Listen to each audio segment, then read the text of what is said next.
মুখে মুখে শতকরা হিসাব। প্রথমে ১ লক্ষ টাকার 10% কত হবে তা নির্ণয় করতে গেলে তাহলে এই শেষ গড়ের আগে দিয়ে একটা আমরা দশমিক ব্যবহার করি। এখন এই জিরোটা এখন বেরুলেস হয়ে গেল, তাহলে আমাদের 10% দাঁড়ালো ১,০০০ টাকা। তাহলে আমরা এখানে ১,০০০ টাকা লিখতে পারি। এই ১,০০০ টাকার সাহায্যে আমরা বাকিগুলো আমরা বের করি 5%।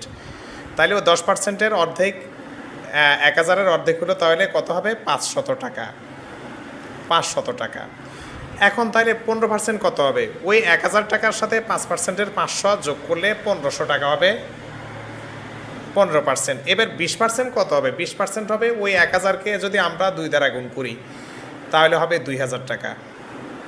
এরপর হচ্ছে ১,০০০-কে যদি আমরা 4 দ্বারা গুণ করি তাহলে 40%-এ হলো ৪,০০০ টাকা।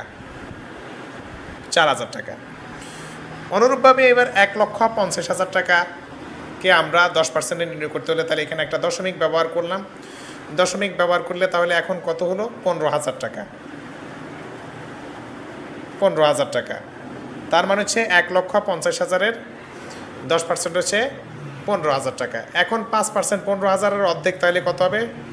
৭,৫০০ টাকা।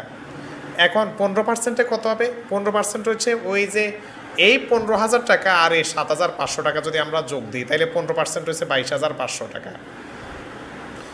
এখন 20%-এ কত হবে? 20% হচ্ছে ওই ১৫,০০০ টাকাকে যদি আমরা 2 দ্বারা গুণ করি তাহলে ৩০,০০০ টাকা।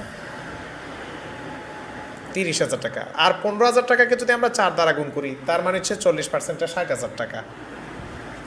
40%-এ ৪-15 ৬০,০০০ টাকা।